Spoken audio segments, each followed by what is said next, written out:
ذکر حق کے نور سے روشن ہے اس کی صبح و شام، اس کے ہر گوشے میں گونجے حق تعالیٰ کا کلام، یہ ادارہ مجلس تعلیم القرآن جس کا نام۔ آپ کا نبی ہونا نمبر 1، اللہ کی طرف سے آپ کا بھیجا جانا۔ نمبر 2، آپ کا خاتم الانبیاء ہونا، کہ آپ کے بعد کسی نبی کے آنے کا کوئی امکان ہی نہیں ہے۔ اور پھر آپ کو جس مقام جلیلہ پر، جس مقام معزز پر اللہ نے فائز فرمایا ہے، اس مقام کو قرآن پاک کی روشنی میں دیکھ۔ امت مسلمہ اپنے رب کو اس وقت تک نہیں پہچان سکتی جب تک اپنے رب کو وہ اللہ کی کتاب کی روشنی میں نہ دیکھے کہ میرا اللہ کیسا ہے۔ اور ٹھیک اسی طرح ایک ایسا دعویٰ کہ ساری دنیا مل کے اس کی تردید نہیں کر سکتی، یہ امت مسلمہ اس وقت تک اپنے نبی کی عظمت کو نہیں پہچان سکتی جب تک کہ اپنے نبی کی ذات عالی کو وہ اللہ کے کلام کی روشنی میں نہ دیکھے۔ ارے میرے بھائی، ایک تو یہ کہ کوئی نبی کا امت نبی کا مقام بیان فرمائے، اور پھر یا تو یہ کہ وہ ذات جس نے ان کو اپنا نبی اور رسول بنا کر مبعوث فرمایا ہے، اور جن کو سید الکائنات بنایا ہے، جن کو وجہ تخلیق کائنات بنایا ہے، وہ ذات اپنے نبی کی شان بیان کرے، اس جیسی شان تو بیان کر سکتا ہے نہیں بیان کر سکتا۔ یہ یقینی بات ہے کہ نبی کی شان اگر دیکھنا ہے اللہ کی نگاہوں میں تو تمہیں اپنا تعلق اللہ کی کتاب سے جوڑنا پڑے گا۔ قرآن پاک کی روشنی میں دیکھو کہ وہ نبی کس شان کے نبی۔ اگر امت مسلمہ نے اپنے نبی کو اپنے رب کے کلام کی روشنی میں دیکھا ہوتا تو یقین مانیے یہ جو رسمی طریقے پر وہ ولادت رسول مناتے ہیں یہ اس امت میں نہیں پایا جاتا۔ اچھا، یہ ساری خرافات جو ہیں یہ 2-3 حصہ، ابھی جو ٹکڑے ٹکڑے ہو گیا، یہ ملک ہے، پاکستان ہے، بنگلہ دیش ہے، اور جہاں اس کے ان لوگوں کے اثرات، کچھ یہاں کے بسنے والے کہیں چلے گئے اور انہوں نے وہاں بھی خرافات شروع کر دی۔ رسمی تعلق نبی سے، رسمی تعلق، اس تعلق کا اللہ حافظ ہے۔ اصل میں نبی سے ایمانی تعلق، نبی سے قلبی تعلق۔ دیکھو ایک بات ہے، اللہ عز و جل نے قرآن پاک میں انسانوں کی ہدایت کے لیے اپنی بہت ساری عطاؤں اور بخششوں کا تذکرہ فرمایا، اور حقیقت یہ ہے کہ قرآن نے فرمایا وَإِن تَعُدُّوا نِعْمَةَ اللَّهِ لَا تُحْصُوهَا إِنَّ الْإِنسَانَ لَظَلُومٌ كَفَّارٌ۔ یہ سورہ ابراہیم کی آیت ہے کہ اگر تم اللہ کی نعمتوں کو گننا چاہو تو تم انہیں گن نہیں سکتے۔ یہ قرآن نے کہا۔ اگر کوئی یہ دعویٰ کرتا ہے کہ مجھے معلوم ہے اللہ نے کتنی نعمتیں انسان کو عطا فرمائی ہیں، تو جھوٹ بولتا ہے وہ۔ میرے رب نے فرمایا کہ اگر تم اللہ کی نعمتوں کو گننا چاہو تو لا تحصوها، تم اس کا شمار ہی نہیں کر سکتے۔ لیکن اس کے بعد بھی انسان لظلوم کفار، اس انسان کی فطرت یہ ہے کہ بہت ہی ظالم ہے اور بہت ہی ناشکرا۔ ظاہر ہے کیا ہے، ان الانسان کا، انسان یعنی عوام، اور اس میں پھر ایمان والوں کو قرآن الگ بیان کرتا ہے، ایمان والوں کو قرآن الگ بیان کرتا ہے۔ یہ عمومی انسان جس کو ایمان جس کے پاس نہیں ہے اور وہ زندگی گزار رہا ہے زمین پر، قرآن نے کہا اولئک کالانعام بل ھم اضل۔ یہ بظاہر انسان دکھائی دے رہا ہے اور ظاہر کے اعتبار سے اس کے پاس اتنی دولت، اتنی عزت، ایسی کرسی، ایسا عہدہ کہ ساری دنیا اس کا لوہا مانتی ہے، لیکن ایمان کی عدم موجودگی میں قرآن کہتا ہے اولئک کالانعام بل ھم اضل۔ یہ تو چوپایوں کی طرح، جانوروں کی طرح، ان سے بھی بدتر۔ اس کا معنی انسان اسی وقت انسان بن کے زندگی گزار سکے گا جب اس کا تعلق رسول اللہ کی ذات سے ہو۔ سمجھے آپ؟ انسان اسی وقت انسان کہلانے کا، بظاہر انسان کی شکل ہونا کافی نہیں ہے، انسان میں انسانیت ہونا چاہیے، اور اس میں انسانیت کے گر اس وقت آئیں گے جب اس کا تعلق جناب محمد رسول اللہ کی دعوت سے۔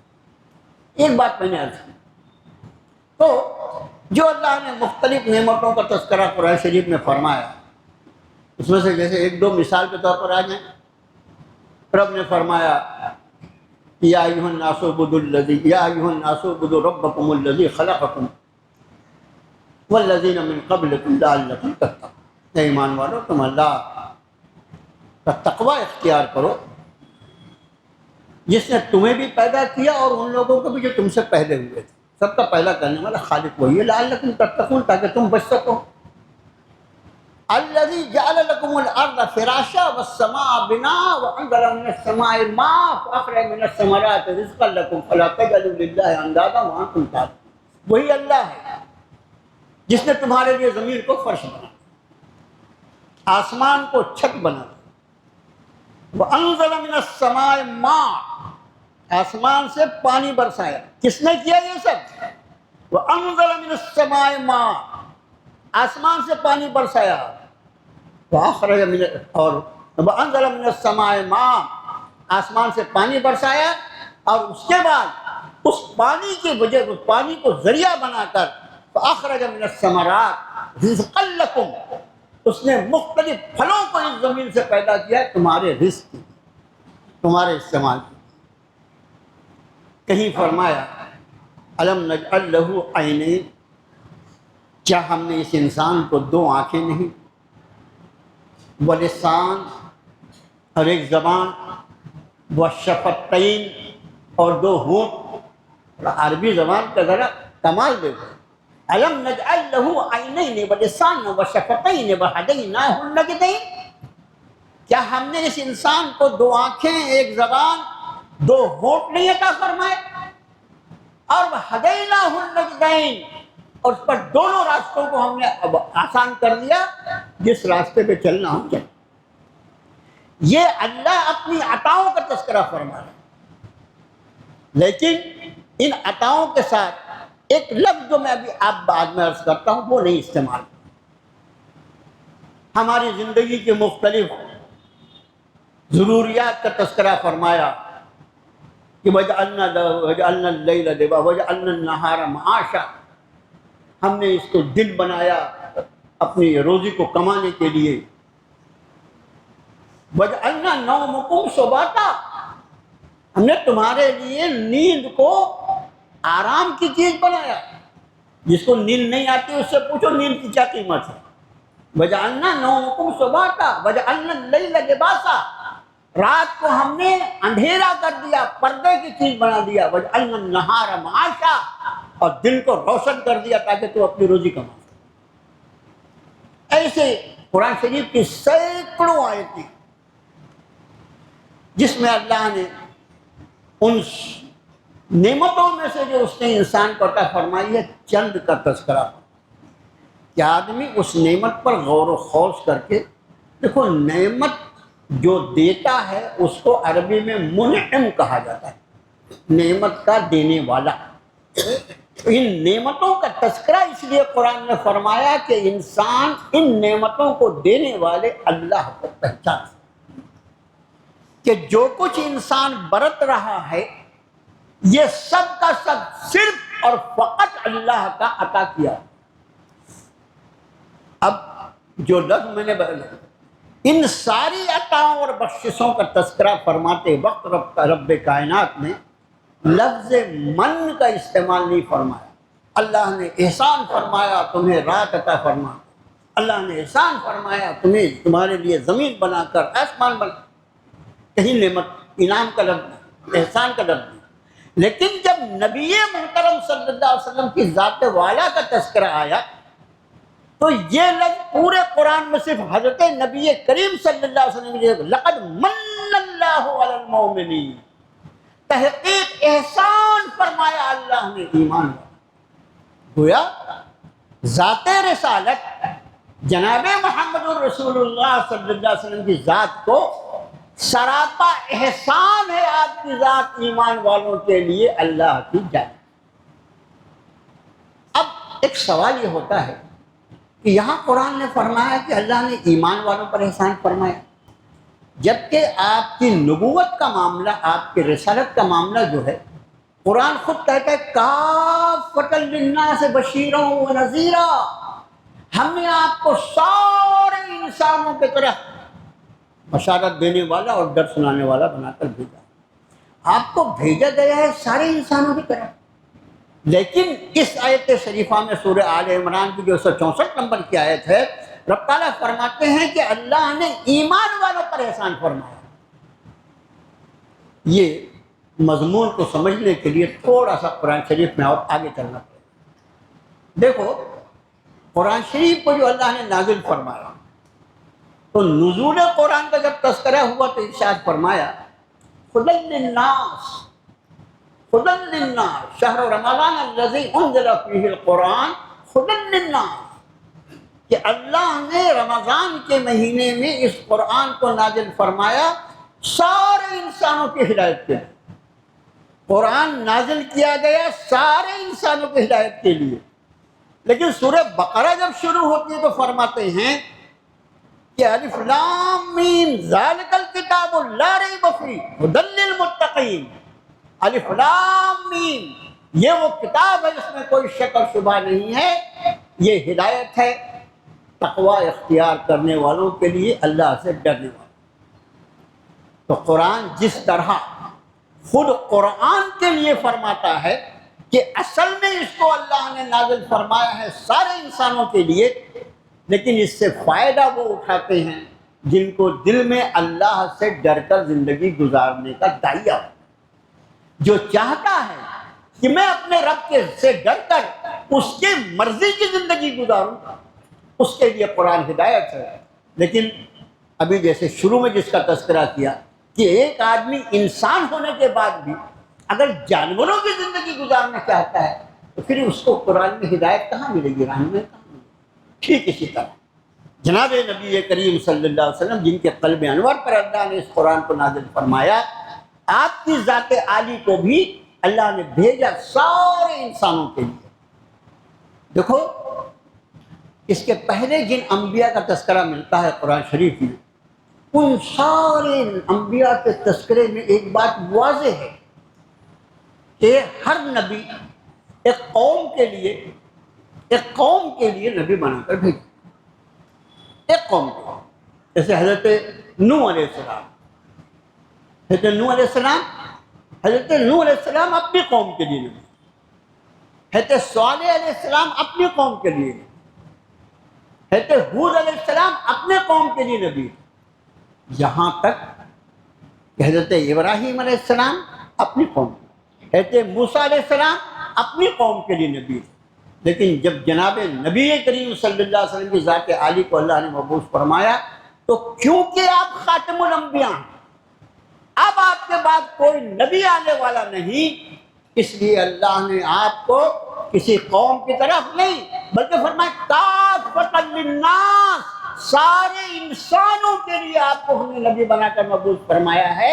یہ سارے انسانوں سے مراد آپ کی بعثت کے بعد سے قیامت تک پوری اللہ کی زمین پر پیدا ہونے والے انسان، وہ چاہے کسی عرب کے ہوں یا عجم کے ہوں، وہ کالے ہوں یا گورے ہوں، کسی قوم اور کسی ملک سے تعلق رکھتے ہوں، ان سب کے نبی جناب رسول اللہ۔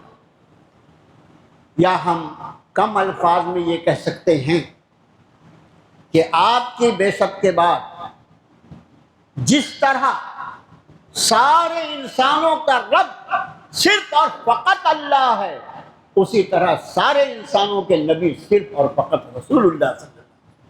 یہ شان ہے نبی کریم صلی اللہ علیہ وسلم۔ اب اس ضمن میں ایک بات میں نے آپ سے بہت پہلے عرض کیا تھا، آج پھر سے آپ کو یاد دلا دیں، وہ یہ ہے کہ ابھی میں میری عمر 70 کے اوپر الحمدللہ اللہ پاک نے عطا فرمائی ہے. جو میری عمر کے لوگ ہیں میرے آس پاس کے 70 65 80 یہ عمر کے لوگ, انہوں نے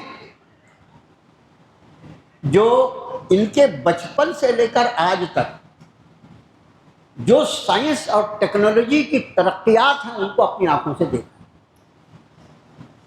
اور یہ اتنی تیز ہے کہ صبح ایک چیز سامنے آتی ہے اور شام تک وہ پرانی ہو کے نئی چیز سامنے آ جاتی ہے. آپ کو ایک حیرت کی بات بتاؤں, ظاہر ہے کہ انسان ہے, انسان کو اللہ نے عقل عطا فرمائی ہے, اور یہ ساری تحقیقات جو ہیں یہ اللہ تعالیٰ انسان کو جو عقل عطا فرمائے اس عقل کی بنیاد پر اللہ تعالیٰ اس کو عطا فرمائے. اس کا ہوائی جہاز اور اس کی ٹرین اور اس کی الیکٹریسٹی اور اس کا ٹیلی فون اور اس کا موبائل سب کا سب یہ اس انسان کے دماغ کی دین ہے جو انسان خود ایک قطرہ منی کا بنا, اس انسان کی. اس میں جو بات قابل غور ہے وہ یہ کہ نبی کریم صلی اللہ علیہ وآلہ وسلم کی بعثت کا جو دور ہے, حضرت آدم علیہ السلام سے لے کر آپ صلی اللہ علیہ وسلم کے دور تک جو زمانہ ہے وہ چاہے 12,000 سال ہو 15,000 سال ہو, اللہ بہتر جانے, لیکن اس کو گنا جا سکتا ہے. اتنے برس جو ہیں اس پورے دور میں انسان کی سواری دیکھیے, وہی گھوڑا خچر اونٹ یہ سب, اس کا آگ جلانے کا طریقہ وہی پتھر کو پتھر سے رگڑ کر یا درختوں کی ٹہنیوں کو رگڑ کر, درختوں کی ٹہنیاں ایسی ہوتی ہیں کہ ان کو رگڑ کے بھی آگ پیدا کی جا سکتی ہے, یہ طریقہ ہے. لیکن نبی کریم صلی اللہ علیہ وسلم کو اللہ نے مبعوث فرمایا. قرآن کی آیتیں جو نزول قرآن کے وقت قرآن لکھا جاتا تھا, کس چیز پہ لکھا جاتا تھا؟ یا تو وہ چمڑے پہ لکھا جاتا تھا, یا بڑے پتوں پر لکھا جاتا تھا, یا کپڑوں پر لکھا جاتا تھا. اس وقت تک کاغذ نام کی کوئی چیز نہیں تھی. کاغذ جو ہے بات کی اجازت چائنا کی. اور آپ صلی اللہ علیہ وسلم کو اللہ نے مبعوث فرمایا, اور اس کے بعد کہاں تو وہ 15,000 سال جو جناب آدم سے لے کر جناب رسول اللہ کی ولادت تک ہیں, وہ 15,000 سال, اس 15,000 سال میں اللہ نے انسانوں کو جو کچھ عطا فرمایا, اور اس کے بعد آپ کے آنے کے بعد 1500 سال میں جو کچھ عطا فرمایا اس میں زمین اور آسمان کا فرق. اور اس پوری ترقی کے پیچھے اصل وجہ یہ ہے کہ اللہ کا ایک قانون ہے کہ جس انسان کو اس زمین پر اللہ نے بھیجا ہے اس انسان کا جو حساب لیا جائے گا اس نبی کی تعلیم کی روشنی میں لیا جائے گا جس نبی کی نبوت کے زمانے میں اس کو بھیجا گیا. قرآن نے فرمایا کہ فَكَيْفَ إِذَا جِئْنَا مِنْ كُلِّ أُمَّةٍ بِشَهِيدٍ وَجِئْنَا بِكَ عَلَىٰ هَٰؤُلَاءِ شَهِيدًا. کیا بنے گا نبی صلی اللہ علیہ وسلم اس وقت جب ہم ہر امت سے گواہ کو اٹھا کر کھڑا کریں گے اور ان سارے گواہوں پر آپ کو گواہ بنا کر کھڑا کریں گے. کہ امت پر کس کو گواہ بنایا جائے گا؟ نبیوں کو گواہ بنایا جائے گا. سورہ اعراف میں رب تعالیٰ نے ارشاد فرمایا کہ فَلَنَسْأَلَنَّ الَّذِينَ أُرْسِلَ إِلَيْهِمْ فَلَنَسْأَلَنَّ الَّذِينَ أُرْسِلَ إِلَيْهِمْ وَلَنَسْأَلَنَّ الْمُرْسَلِينَ. ہم ان لوگوں سے بھی پوچھیں گے, ہم ان لوگوں سے بھی پوچھیں گے جن کے طرف ہم نے رسولوں کو بھیجا تھا, اور ہم رسولوں سے بھی سوال کریں گے. اس کا معنی یہ کہ ساری امتیں حشر کے میدان میں اس طرح کھڑی کی جائیں گی کہ ان پر ان کے رسولوں کی گواہی ہوگی, ان کے رسولوں کی تعلیمات کی روشنی میں ان سے پوچھا جائے گا. اب چونکہ جب نبی محترم صلی اللہ علیہ وسلم مبعوث فرمائے جا چکے, اب آپ کی تعلیمات کی روشنی میں قیامت تک آنے والے انسانوں کا حساب ہونا ہے. اس لیے اللہ عز و جل نے اتنی تیز انسان کو ترقی عطا فرمائی کہ آج یہ حال ہے کہ یہاں بیٹھ کر ابھی اگر آپ اپنا موبائل شروع کریں تو حرم کعبہ میں کس طرح طواف ہو رہا ہے آپ وہ بھی دیکھ سکتے. کیا ہوا ان 15,000 سالوں میں آدمی جو ہے وہ گھوڑے اور خچر سے اتر کر ایک سائیکل پر نہیں آ سکا، اور ان 1500 سالوں میں اللہ نے اس کو وہ سواریاں عطا فرمائی کہ وہ یہاں ناگپور کے وضو سے حرم میں نماز پڑھ سکتا ہے۔ یہ معمولی چیزیں ہیں، خدا کی قسم یہ صدقہ ہے جناب محمد الرسول اللہ کے رسول آخر ہونے کا۔ اگر آپ رسول آخر نہ ہوتے، اگر آپ خاتم النبیین نہ ہوتے، اگر آپ خاتم الانبیاء نہ ہوتے تو ان ساری چیزوں کی کوئی ضرورت نہیں تھی، کیونکہ آپ کے بعد کوئی نبی آنے والا نہیں ہے۔ جب آخری نبی بھیجا گیا تو اس کے بعد انسان کو وہ آلات عطا فرمائے گئے کہ آج اس اللہ کی زمین پر کسی جگہ کا رہنے والا کوئی انسان یہ کہہ نہیں سکتا کہ وہ جناب محمد رسول اللہ کو جانتا ہے۔ یہ ہے نبی کی شان۔ لیکن کیا کریں، ہمیں خود ہی نہیں معلوم تو دوسروں کیا بتائیں، ہمیں خود ہی نہیں معلوم۔ میرے بھائیو، قرآن نے کہا لقد من اللہ علیہ، دراصل اللہ نے احسان فرمایا ایمان والوں پر، ایک رسول کو مبعوث فرمایا۔ یہاں یہ بھی یاد رہے کہ قرآن شریف ایک مخلوق کا اور تذکرہ کرتا ہے، وہ ہے جنات، وہ ہیں جنات۔ سارے انبیاء کے لیے طریقہ تھا کہ جو نبی جب مبعوث فرمایا جاتا تھا تو اسی نبی پر جس طرح انسانوں کا ایمان لانا ضروری ہے اسی طرح جناتوں کو بھی ایمان لانا، یعنی جناتوں میں نبی نہیں ہوتے، جناتوں کو بنے ہوئے آپ کے ہیں لیکن ان میں نبی نہیں۔ جناتوں کو جس نبی کی اتباع کرنی ہے وہ انسان۔ تو آپ صلی اللہ علیہ وسلم جب تشریف لائے تو اب قیامت تک جتنے انسان پیدا ہوں گے جس طرح ان کے لیے لازم ہے کہ وہ آپ کی اتباع کریں، اسی طرح سارے جناتوں کے لیے بھی یہ لازم ہے کہ آپ کی اتباع کریں۔ اسی لیے ایک مقام پر قرآن نے فرمایا، اور یہ واقعہ ایسا ہے، جب اتنا وقت نہیں بچا، کہ آپ طائف سے واپس آ رہے تھے، طائف سے واپس آ رہے تھے، اور طائف سے جب آپ واپس آ رہے تھے تو طائف میں آپ کے ساتھ کیا ہوا تھا اللہ کی پناہ۔ عائشہ صدیقہ رضی اللہ تعالیٰ عنہ فرماتی ہیں کہ میں نے ایک مرتبہ نبی کریم صلی اللہ علیہ وسلم سے پوچھا کہ آپ کے حیات طیبہ میں سب سے زیادہ سخت دن کون سا، سب سے زیادہ سخت دن کون سا؟ آپ نے فرمایا عائشہ سب سے سخت دن طائف والا دن۔ کیا کیا ہے طائف والوں نے، اور دل کتنا ٹوٹا ہوگا جب آپ بڑی امید سے گئے تھے طائف، یہ مکے والے میری دعوت نہیں قبول کر رہے ہیں۔ یا طائف میں آپ کے ننیحالی رشتہ دار بھی تھے، آپ کا اصل ننیحال جو ہے وہ مدینہ طیبہ ہے، آمنہ مدینہ طیبہ کی تھی، اور مدینہ طیبہ سے واپسی کے موقع پر ہی ان کی وفات بھی ہوئی، لیکن اس آپ کے ننیحالی رشتہ دار طائف میں آباد تھے۔ اہل عرب جو ہے وہ رشتہ داریوں کا بہت خیال کرتے ہیں، جس خیال سے آپ تشریف لے گئے تھے کہ وہ لوگ کم سے کم میرے رشتے کا خیال کر کے تو کچھ کریں گے، لیکن طائف والوں نے جو کیا میرے بھائیوں، اس کا انشاءاللہ کچھ حصہ اگلے ہفتے انشاءاللہ بیان کریں گے، اور وہاں سے پھر مضمون شروع ہوگا کہ جنوں کو اللہ نے جو آپ کی طرف متوجہ فرمایا اور جنہوں نے جس طرح قرآن سن کر آپ پر ایمان لایا، اس کا تذکرہ قرآن شریف میں جس انداز میں بیان فرمایا، انشاءاللہ اگلے جمعے کے لیے اس کو رکھتے ہیں۔ وقت پورا ہوا۔ میرے بھائیو، دعا کریں اللہ سے کہ اللہ تعالیٰ ہمیں اپنی بندگی کا حق ادا کرنے کی توفیق عطا فرمائے، اور اسی طرح اللہ ہمیں جناب نبی کریم صلی اللہ علیہ وسلم کا امتی ہونے کا حق ادا کرنے کی بھی توفیق عطا فرمائے۔ صلی اللہ تعالیٰ علی خیر خلقہ محمد۔